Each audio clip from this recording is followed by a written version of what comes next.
The Dodgers could not have asked for a more electric start to their postseason run. Under the lights at Dodger Stadium, the crowd barely had time to settle into their seats before Shohei Ohtani made history with a swing that will be remembered for years. Facing Hunter Green, who was firing fastballs that touched triple digits, Ohtani showed why the Dodgers went all in to sign him. That 100-mile-per-hour heater came in high and heavy, but Ohtani's timing was perfect. He launched it just over the right field wall, becoming the first Dodger ever to record multiple leadoff home runs in postseason play. The stadium erupted, and you could feel the buzz of inevitability, that sense that something special was unfolding. And it wasn't just Ohtani putting on a show. Teoscar Hernandez followed with fireworks of his own, punishing Green with a 3-run blast in the third inning that widened the lead to 4. Later, he went deep again, this time the other way against Connor Phillips. 2 home runs, 6 runs batted in, and a reminder that when this Dodgers lineup gets hot, it is one of the most dangerous in all of baseball. With 5 home runs on the night, Los Angeles delivered a statement win, battering the Cincinnati Reds 10-5 and setting the tone for the series. What stood out most about Ohtani's performance was not just the raw power, but the composure. He admitted afterward that the pitch Green delivered was one of the hardest to hit, but he trusted his instincts and reacted the way only a player of his caliber can. Dodgers manager Dave Roberts was quick to highlight that this is exactly why Ohtani chose Los Angeles.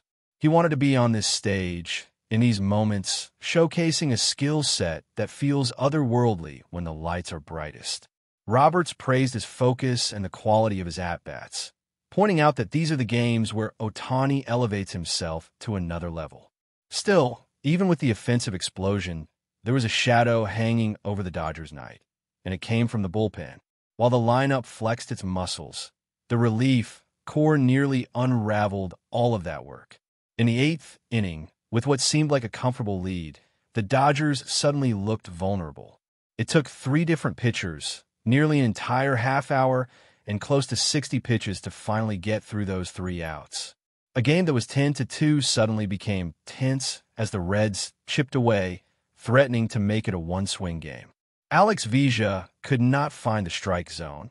Edgardo Enriquez had to be yanked early after losing complete command, and the crowd, which had been jubilant, suddenly shifted to anxious murmurs. Roberts did not mince words afterward. He admitted Vesia was not sharp, and Enriquez simply did not have any command to work with. In a 10-2 game, Roberts said he felt confident bringing Enriquez into that lane, but backfired quickly. It was a reminder that even for a team stacked with stars, postseason baseball is unforgiving when the bullpen falters. Teoscar Hernandez himself, despite being the hero with the bat, acknowledged that those are the moments that happen in baseball.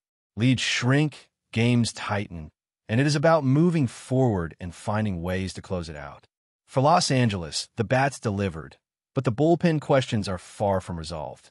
As if the bullpen drama was not enough of a storyline, the Dodgers also made headlines with their wild card roster decisions. The return of Will Smith was the big highlight, as the catcher rejoined the team after missing more than 3 weeks with a hand injury. Even if Smith is only used in pinch-hit situations early on, his bat carries weight. He was hitting over 300 after the All-Star break before cooling off in August, and in a short series, that kind of spark can be pivotal. But the flip side of Smith's return was the surprise exclusion of Michael Conforto.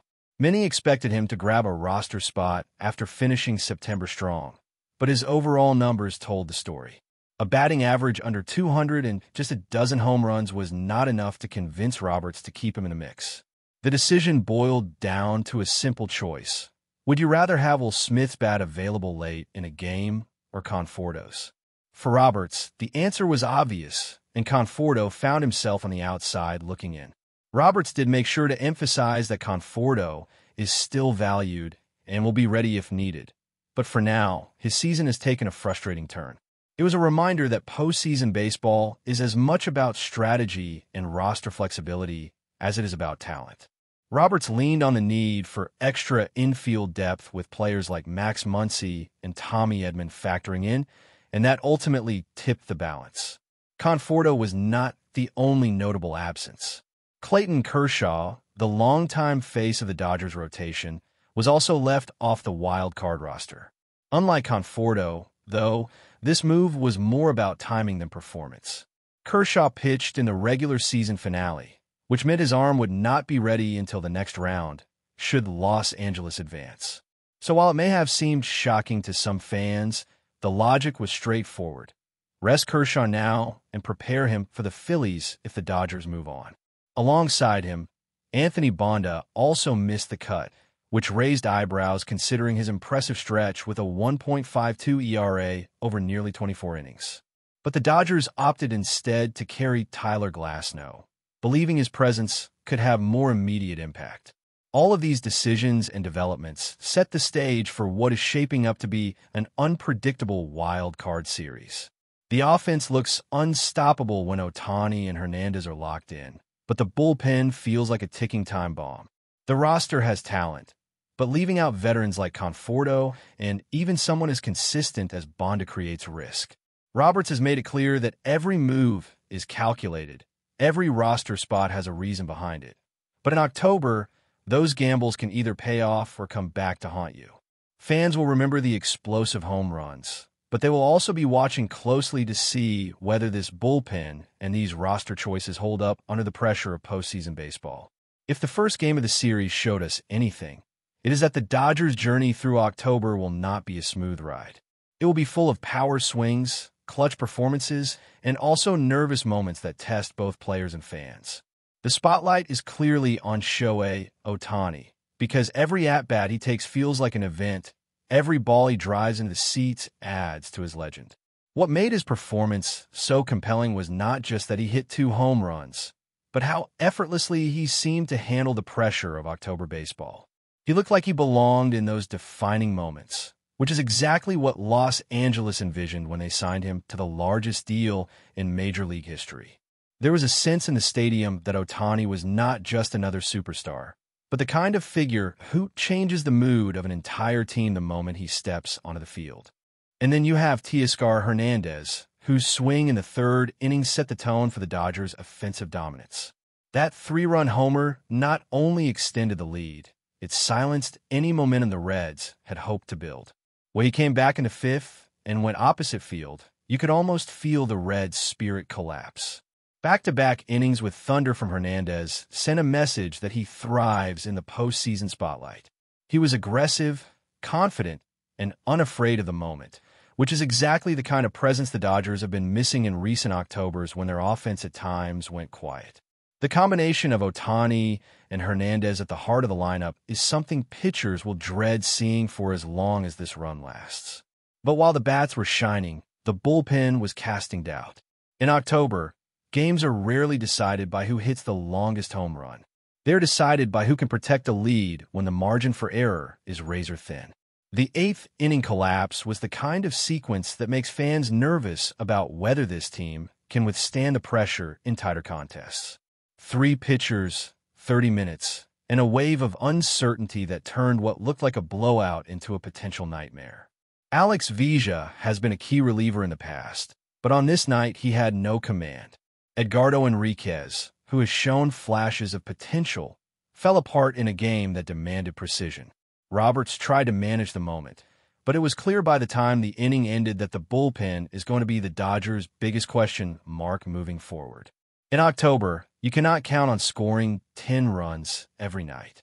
You need the bullpen to hold, and right now, that remains a mystery. This uncertainty makes the roster decisions even more intriguing. Will Smith's return adds a steady bat and leadership behind the plate, but he is just one piece of the puzzle. His injury in September left the Dodgers scrambling for depth, and now he has a chance to remind everyone why he is one of the best catchers in the league. The question is not whether Smith will contribute, but how much the Dodgers can lean on him right away after missing so much time. His ability to handle pitchers and deliver clutch hits could make him a quiet difference maker, even if Ohtani and Hernandez dominate the headlines. Michael Conforto's omission, however, speaks volumes about where this team stands. Conforto's season was one of frustration. There were flashes of power, moments when he looked like the hitter from his prime years, but they were drowned out by long stretches of inconsistency. A batting average under 200 cannot be ignored in a postseason where every plate appearance is magnified. Roberts made the tough call, and while he insists Conforto is ready if needed, the reality is that Los Angeles does not have the luxury of waiting for him to find his rhythm. This is October, and every roster spot must be filled by someone who can deliver now. It is a harsh reality for Conforto, who has been around long enough to know how unforgiving this game can be. The absence of Clayton Kershaw adds another layer to the story. For over a decade, Kershaw has been the face of Dodgers pitching, the workhorse, the competitor who carried the weight of the franchise on his shoulders. But age and injuries have changed his role. Leaving him off the wild-card roster is not a dismissal of his talent, but a strategic decision to ensure he is fresh for the next round. The idea of Kershaw watching from the stands feels strange, almost unnatural, but it underscores how much this team has evolved. The Dodgers are no longer built around one pitcher or one arm. They're built around depth, flexibility, and timely matchups. If they advance, Kershaw will return, and his presence could stabilize the rotation. For now, the team has to survive without him, which is both a challenge and an opportunity to prove they can win in new ways. Anthony Banda's exclusion is another curious choice.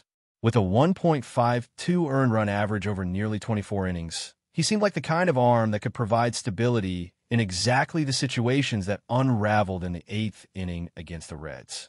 Yet the Dodgers opted to go with Tyler Glasnow, betting on his upside and his ability to overpower hitters. It is a gamble, one that could pay off in dominance or backfire if command issues surface. These are the margins that postseason series are built on, and Roberts knows it. Every roster decision is a statement about trust, about who the manager believes can handle the stage. In this case, Banda has to wait, and the bullpen remains a puzzle in need of answers. Beyond the specifics of the roster and bullpen, there is also the intangible factor of confidence. The Dodgers hitters looked fearless in Game 1. Ohtani and Hernandez set the tone, but others contributed too, adding hits, grinding out at-bats, and keeping the pressure on Reds pitchers.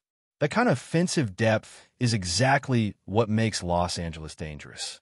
In previous years, their stars have sometimes gone cold, leaving the lineup exposed. This time, the combination of veterans and rising talents feels more balanced. Every hitter seems capable of doing damage, and that depth will be crucial if the bullpen continues to falter. The offense may not always hit 5 home runs, but the way they are approaching each at-bat suggests a team ready to battle in every inning. Still, the narrative will always circle back to the bullpen. No matter how many home runs are hit, October games are won by pitching. Fans know it, the players know it, and the Reds nearly proved it by clawing back in the 8th inning. Roberts' challenge now is to rebuild confidence in that unit.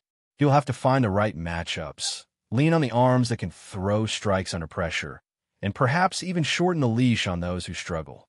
October does not forgive hesitation, and the Dodgers will need clarity in the late innings if they're going to advance deep into the postseason. But before we move forward, don't forget to join our channel and give this video a like. Your support helps us keep delivering the latest news about the Los Angeles Dodgers. We'd love to hear your thoughts on the news, so drop a comment below. The baseball world is buzzing with a rumor that refuses to quiet down. Kyle Tucker, the all-star outfielder long linked with stability in Houston, is said to be making waves in Los Angeles, where whispers place him in Dodger blue. Nothing has been made official, of course, but the chatter around Chavez Ravine paints a picture of a front office move designed not just to reinforce the roster, but to ignite an already explosive lineup with one of the game's most consistent producers. Observers claim Tucker's arrival has already begun to shift the mood in the clubhouse. The Dodgers, a team famous for its depth, suddenly look even more dangerous in the outfield. His left-handed swing, sharp and fluid, reportedly gives them the balance they were craving. Some close to the organization suggest that his presence has elevated production in the grass. As one insider put it, with defensive positioning and overall reliability taking a leap forward. His knack for tracking down balls in the gaps, coupled with an arm strong enough to keep runners honest, is the kind of asset that can quietly tilt games in October. But the noise is not just about defense. At the plate, Tucker's reputation as a disciplined, power-hitting outfielder has insiders wondering if pitchers across the National League are already dreading the prospect of seeing him nestled between Los Angeles' heavy hitters.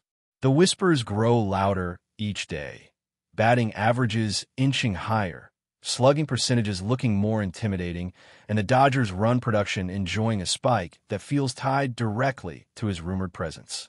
Skeptics point out that until ink meets paper, it's all just speculation. Yet the rumor carries a weight that refuses to fade. In a city of stars where every move is magnified, Kyle Tucker's name keeps rolling off tongues with the inevitability of something more than mere gossip. Whether he's truly in Dodger blue or just circling close, the idea alone has injected new energy into conversations around the team. For now, it remains a tantalizing murmur, one that could, at any moment, become the headline of the season. That's all for this update.